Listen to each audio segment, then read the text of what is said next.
the Daily Talk Show, episode 599. Happy Wednesday, my freaks. What's going on? That's not my new one. That's not my new opening. No, I don't mind it. For some reason, I've got a notepad and pen. Yeah, what are you taking minutes of this? Can you take minutes of this episode? Yeah, I could. Do show notes for Mr. 97. Yeah, definitely. He's I don't know what he does behind the desk, but he's a lot of typing. A lot of time. Anyway. We've got George here today. Hi, George. Hello. How you been, mate? Pretty good. Yeah. Just no real news. That's about what I expect from George. Thanks for coming on the show, mate. Last time. What about 97 had some dreams last night? Oh, I'm so glad I get left out of these conversations. I'm so glad that you two just talk about your dreams and exclude me. Yeah, well, I mean, George, Josh and I had great dreams chat. I don't think George had a dream. No. You don't dream, do you? But it was... I think Narcissists don't. George was dreaming of another fucking conversation he could be in, not that one. Did you dream? Did you last have a dream? night, did I dream? No, I don't think so. A few nights ago, I had a pretty vivid dream. What was it? I'd broken out of jail.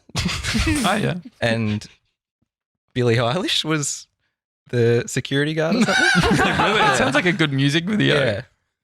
I actually like that. Oh, wow. 97's involved Steph Claire Smith at a Coles. Yeah. So I can't... Now we're in the middle of dream combo. I don't... All right. No, well, you can... It's quite a long one. No, I'll just give you the top level. Okay. We were in Coles and Steph Claire Smith had Hey Tiger in her basket and she switched it out for Cadbury. But I was there and I think Josh and Bree were there and it was just seeing her switch it out for the Cadbury. It was as boring as I thought. Yeah. Anyway.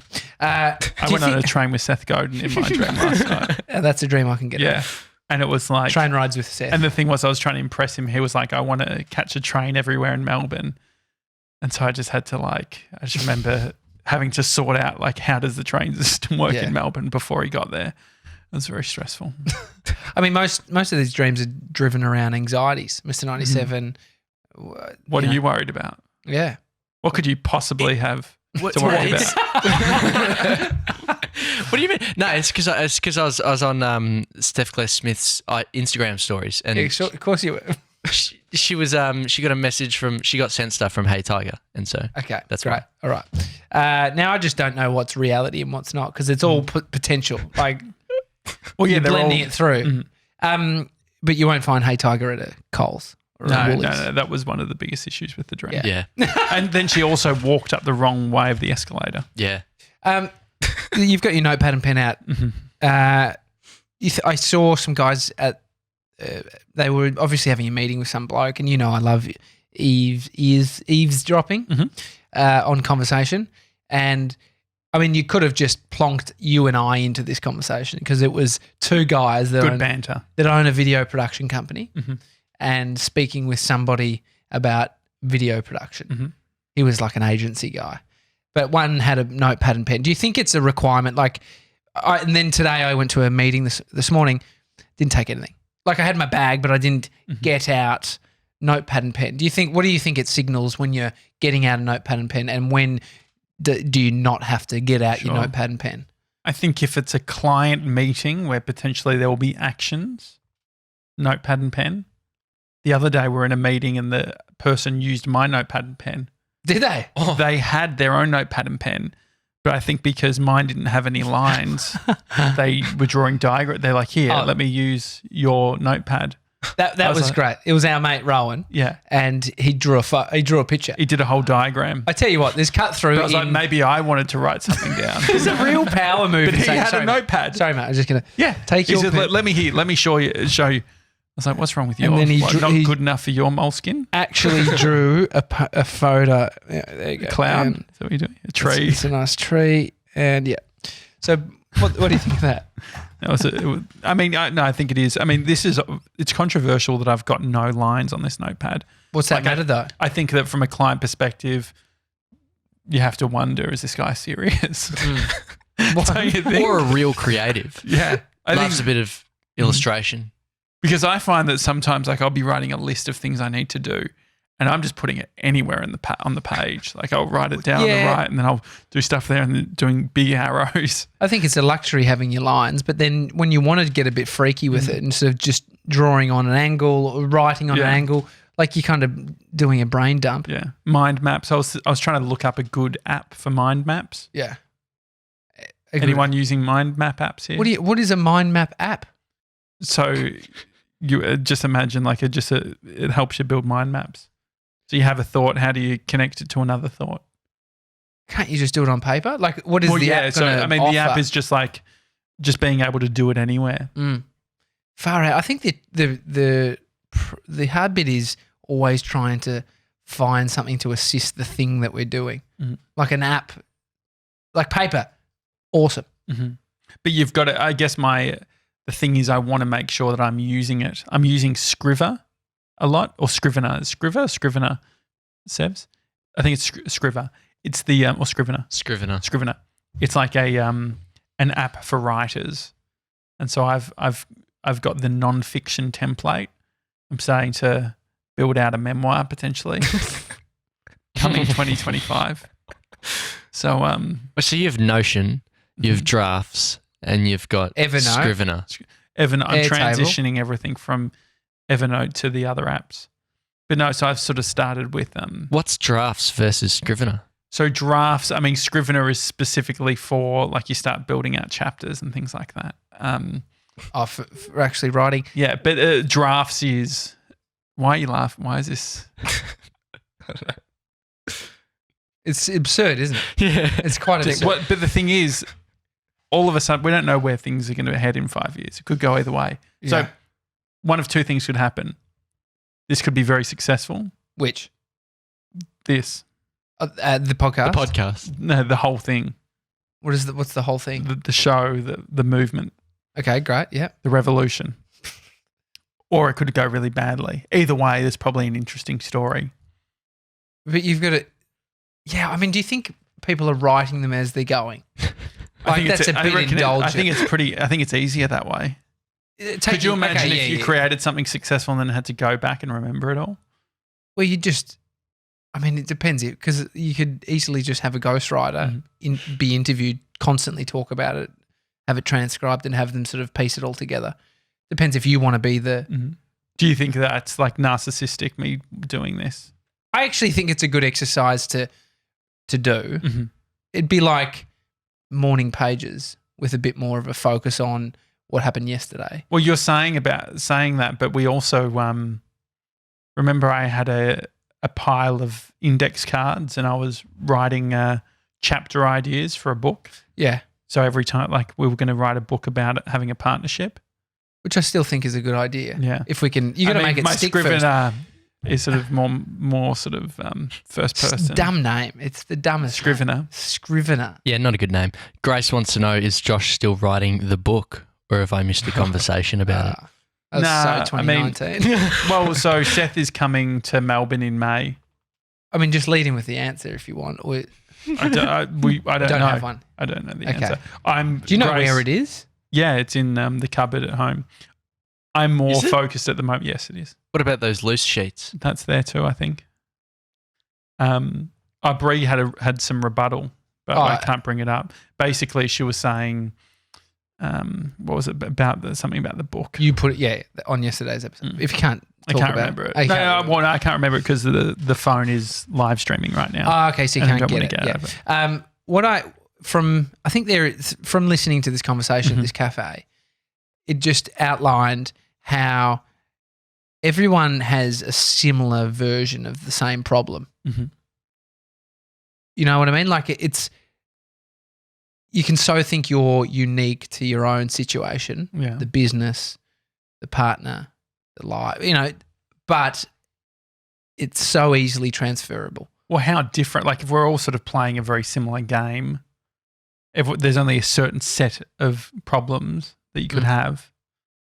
Which, I mean, yesterday it was the internal, your irritable state that you were battling I'm still coming off the back. You're just coming down? I'm still coming down, yeah. Do we need to be sensitive around? No, I can talk about anything today, but I don't want to talk about my annoyances because I know it's not productive.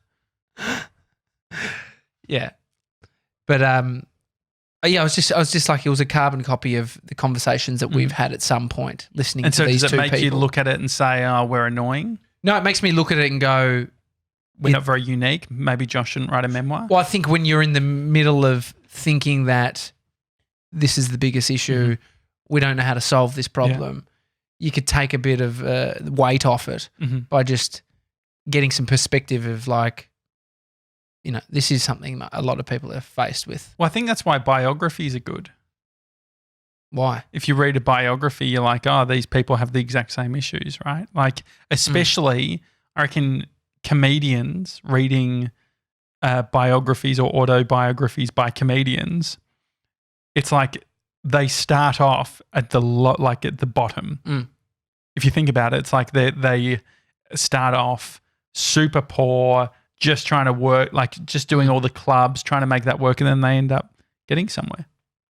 Yeah, I guess the hard bit about looking at someone else's life, you can be inspired by elements of it, but it's hard because you don't want to sort of think about that's your path or looking at their version of success. But you could learn from it, couldn't you? You can learn, yeah, definitely. But I think the hard bit is people disseminating between it being something that they want to achieve personally, like internally they really want to, or it just like is written well. You watch a doco and it's inspiring and fucking like I'd love some of their action. Well, that's, I guess, the documentary. That's like the Taylor Swift and the Katy Perry and the Justin Bieber and the Demi Lovato. Well, that you sort of... You start being like, oh, I want that. Yeah, Brie said that. She goes, I want to be a singer. Yeah, and then you get trapped in that sort of... Then you watch James Bond. Then you watch James Bond and it's like, I want to be James Bond. Yeah. It's all distracting from thinking about what you really, truly want. What was the weirdest pivot that you made in your career in something that you thought you would do? Oh, I was a stripper. You actually did that, though. But I had a business around it, and the business, like the whole premise of the business, not the premise, but just the having a business and creating some kind of service was something I'm interested in. And so it shifted from that. But it is a weird fucking one to be a part of. But did you did you know that there was going to be an exit, or were you like, oh, this could be like I'm going to have a nightclub. We're going to do 6 shows a day. Well, there was thoughts about the vision and the future and what it could look like. What is the vision of a stripper? Well, it's building an agency. It depends on if you're just the stripper. Yeah. You don't give a shit about the business. You just want to get your clothes off and make some cash and sleep with lots of women, or, other way around. Or you own the business and you want to grow it into a stage show that travels around the world. Because our mate Ash Williams did a bit of that. He had his own company. Yeah, but that pivoted into like activations and being at events and away from... They probably told him to put his clothes back on. Yeah, sure. Okay. So you haven't had any huge moments of... You mentioned about the cop thing, but I guess that's recent years. Oh, as it? Cop. I quite like a career transition. Like there's something empowering about it. Like I think when you get dark and you start, you're in a bit of a rut or something, you start really thinking about what it would look like. Yeah. When you can't get your fucking calendars to stop sharing with everyone. Yesterday you might have been in a dark space thinking it'd be easier, being a bricklayer. Actually, no, it wouldn't. Not for you. It'd be easier being an IT guy or a video person within someone else's business. Yeah. But that's it. So what is it for you? Where do you go? Like, have you been thinking, like, do you have any transformational thoughts? I think the difference for our business, we have a production company, video production company, is just a different role within that business. Yeah. Like, so you can grow. It's like I've been making the videos from start to finish for years, and then you slowly build out a team where you're actually doing less of the whole service, but you're just doing a portion of it. If you wanted to bake things, though, if you wanted to be a baker, would completely be like big media bakers. Okay, here it is. You're asking me what I would choose. I was thinking about this.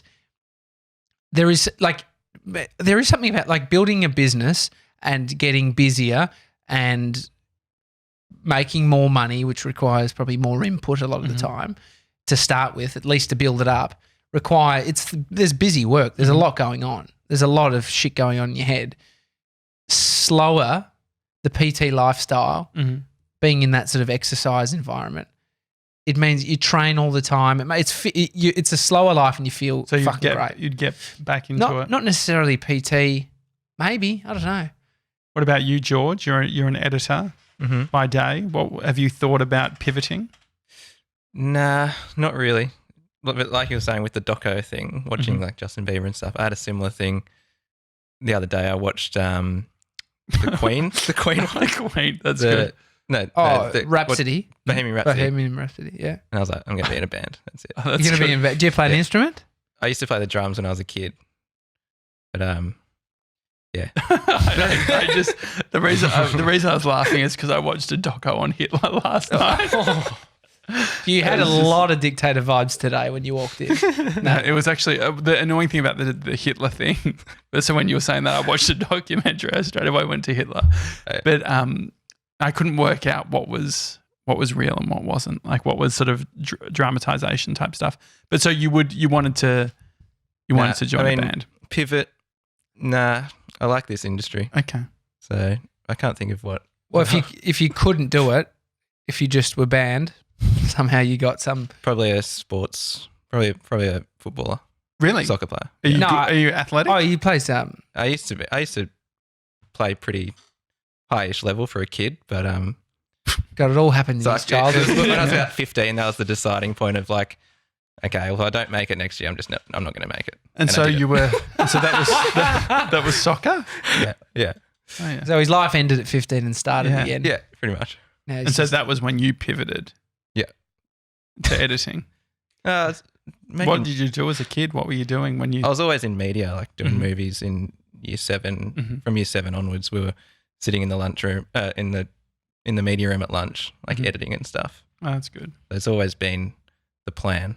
Yeah, that's consistent. Well, the shift for me from personal training into radio, I had to get rid of one business to get into work for another business. That was huge. How long did your ABN stay open? Like, dude, it's always a transition. I was trading on that until about 2 years ago.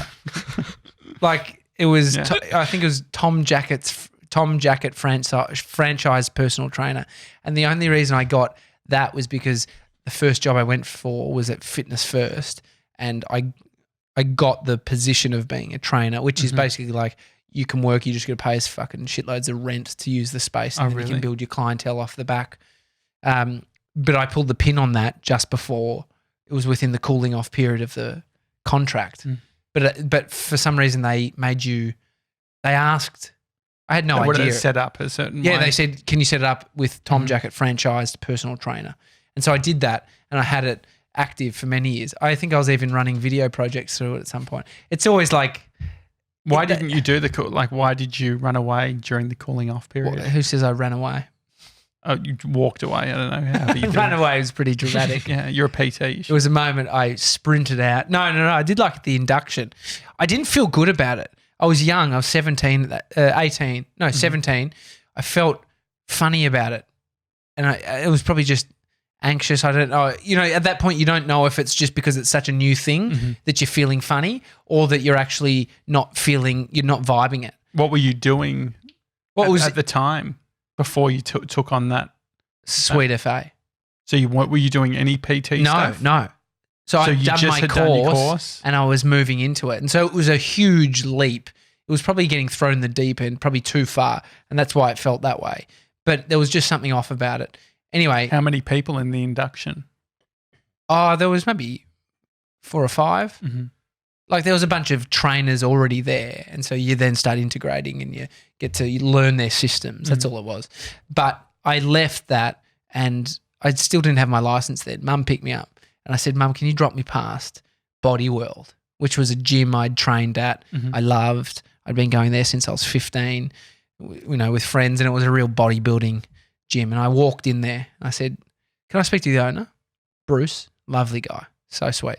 And he came out and I said, I had my resume and I said, Bruce, here's my resume. Was this straight out of the induction or was there a... No, I'm pretty sure it was on the way back from the induction. Oh, so you still had your resume?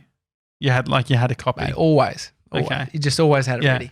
And so when you obviously print 3 out or 5 out and you're doing the rounds. And so I think I had leftovers. Yeah, sure. Anyway, I went in and I spoke to him and we had a good chat and he said, Yeah, great. Like you can work behind the counter. You can be a gym instructor, which isn't a personal trainer, but it's a gym instructor where you're helping run people through programs when they first sign up to the gym, and you're working behind the counter selling protein shakes and checking people in, memberships, and so that's where I then canned the Fitness First thing, and it was the best move. Were they annoyed? I don't know. I think I just said stop coming. I would have had to formally sign something and state that it was within cooling off periods. Like I think I had my dad read over the contract, but it was huge. Like that's the only reason I trained John Safran. I've got a bunch of mates that I had from that gym. I started getting my first clients given to me there. Like it's the perfect way because you got no idea. And so you start training with all these people and start learning. And so it was do your 8-week course, but actually learn on the ground, on the tools, and then start training people. And so that's the only. It's so funny, these small decisions that you make that shift the trajectory of your future. And that was one of them, of just going in and asking. Imagine if I didn't go in and ask. If I was just feeling like I felt nervous.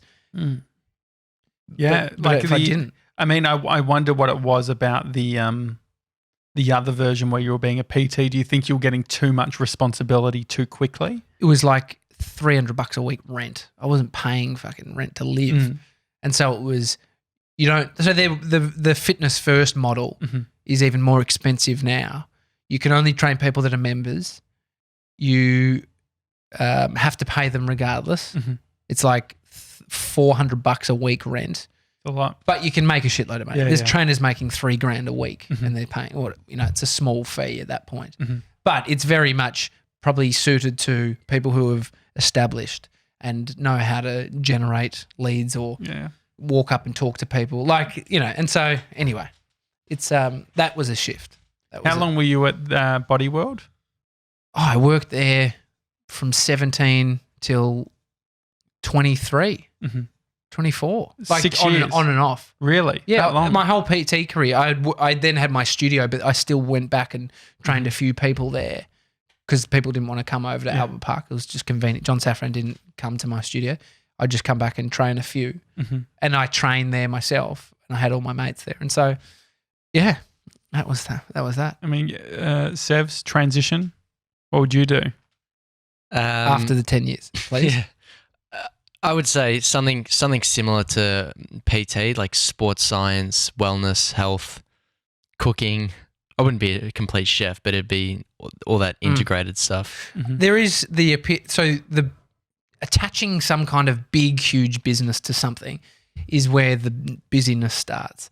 There is a great life to be had working as a PT that's clearing $2,000 a week and happy and just like doing the sessions, helping people. Like I was always so busy in my head thinking about what the bigger picture is for myself.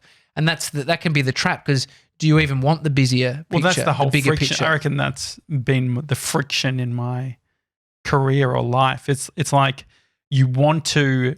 I love idleness in some ways. Like I love weekends doing nothing. I love like the idea of living on the nut in Tasmania in Stanley and just going for walks.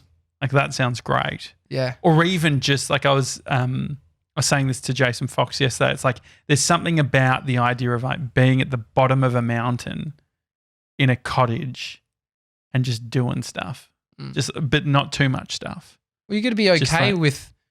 I think the interesting one is it's the thought now when you're in the more chance of building the bigger business and that's the noisiness. Thing. I think that's like part of it is it's like it's hard to do. I think it's hard to do both. You have to pick one, or you have to have like a moment. You have to have the crazy busyness to get to the idleness, I think.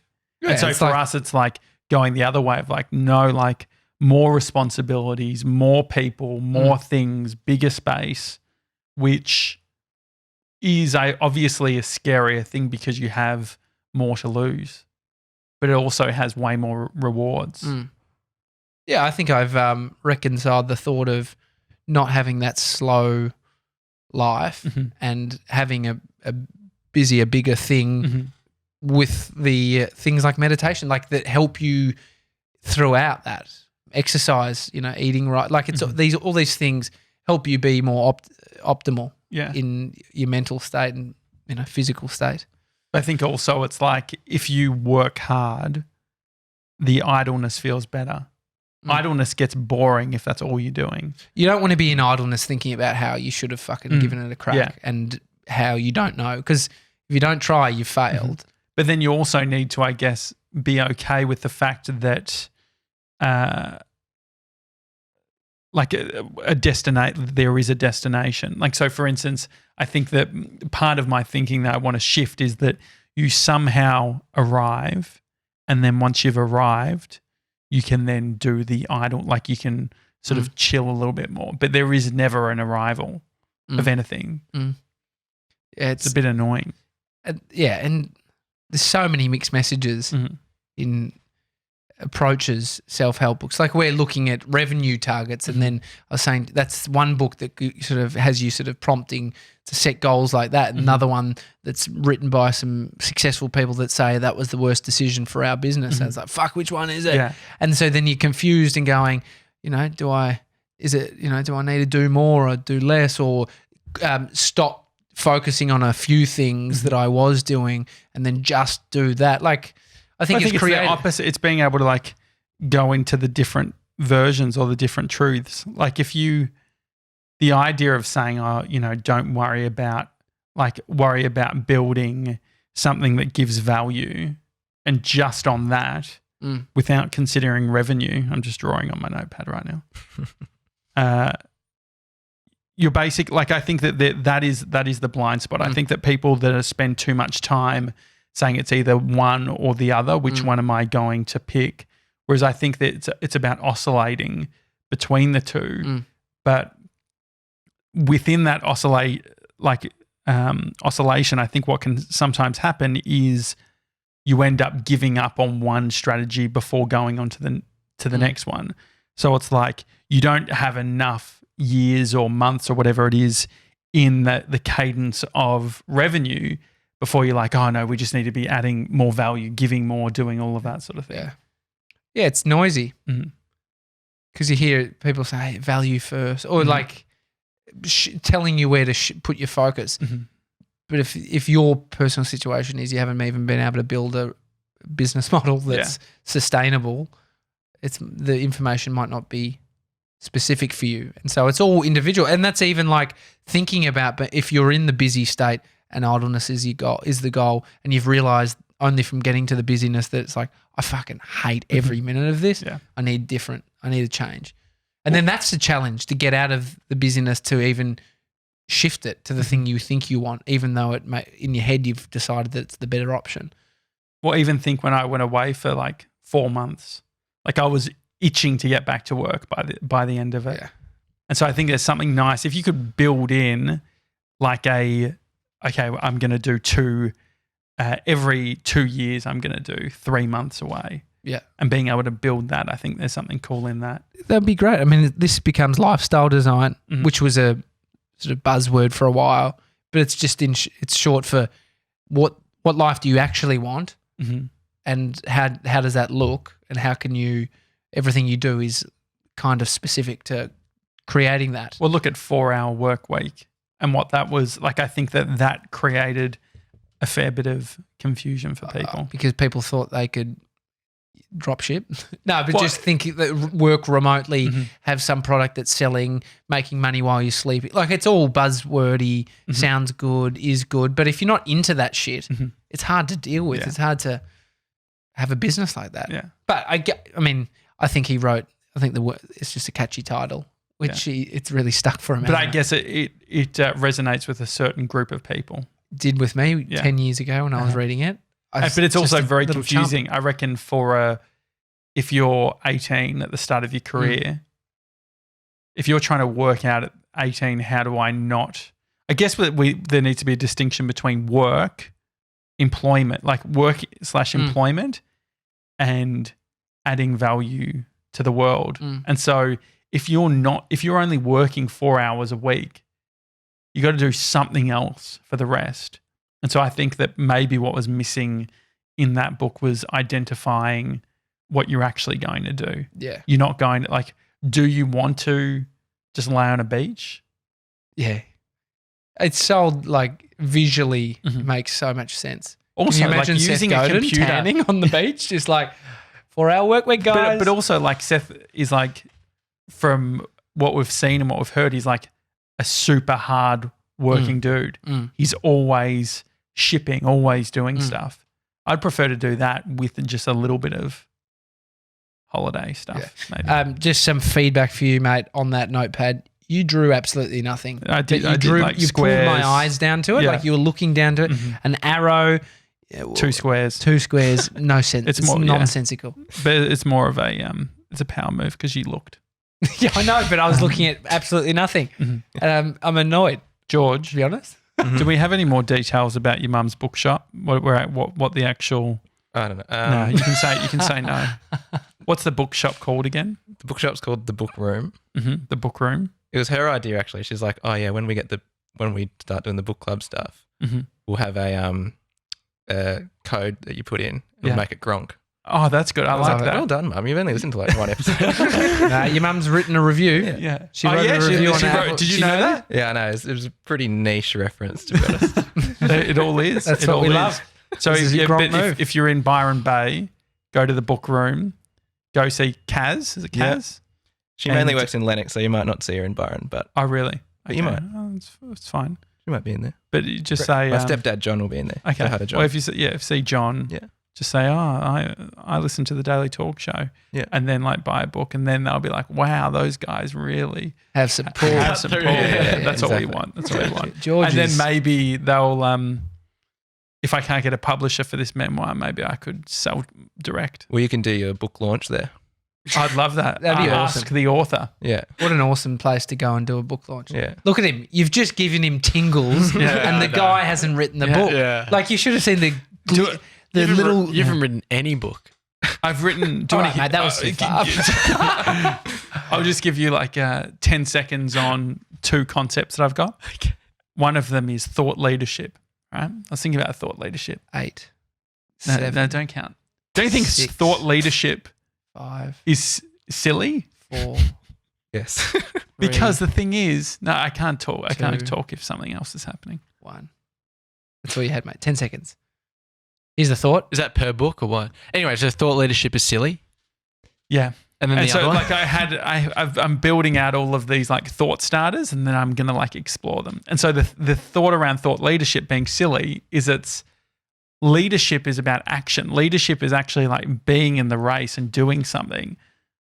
It's a bit of an oxymoron to say thought leadership because you're not actually being a leader until you've done it. And so that was one sort of riff that I've put as a potential chapter. You should just write a blog a week and then you've got a book by the end of the year, basically. The other one was free to dream.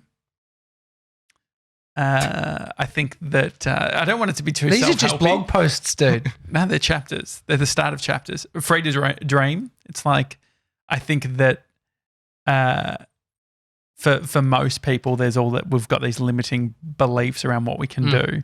And so it's about how do you create freedom to actually dream of what you want to do. Obviously, it's only going to be relevant when we're extremely successful. Nah, set it up, son. Just quickly before we go, one little piece of information about the Adventure Club on the 29th of Feb. We have a sponsor. Really? Who? I can't tell you. What? That's just what a the first sponsor- bit. But That's that's, just the the whole first deal with the bit. sponsor. I've got to go over finer details with the sponsor. Do we know the sponsor? Yeah. Okay, great. So we'll get there. There's no guessing game at the moment. More information will come. I got to get on this phone call because I'm 5 minutes late. Sorry, Mick. Nando's. Is it Nando's? We'll get there. All right. Okay, right. It's a daily talk show. We'll see you tomorrow. is it- For 600. Jeez. Yeah, tomorrow Episode 600. What 600. should we do, by the way? We'll work that out. I got to go. Do you know the funny, Love you guys. While he goes, can I just say to you guys, it was so annoying. I said to myself, I'm going to write this memoir. I'm not going to tell anyone that I'm going to finish it and then surprise you all. And I'm fucking half a chapter in. I've already blown the load. I'm so glad annoying. I stuck around for that too. Okay. We'll see you tomorrow for episode 600. See you, everyone. If you haven't followed the Facebook group, just search it in facebook.com/groups/ The Daily Talk Show. Yeah. Join. And also tell a mate. Yeah. The 90 answer to the questions, Queen Gronk is Gemma Watts, and then just tell us how long you've been listening for. No, it's a good. Make up a date. Make it easy for Today. you guys. There you go. Yeah, I'm happy with that. We'll see you tomorrow, guys. See ya. Have a good one. Bye. Please subscribe if you haven't on YouTube and Apple Podcasts. And also Castbox and Pocket Casts. Anything else, Sebs? No, mate, I've finished. I wrapped it up. I wrapped it up. Yeah, you just still going. He can't handle me wrapping it up. He has to then do it himself. But also we're trying to build our YouTube stuff. So. Dude, I actually have to go. All right. See ya. See you guys.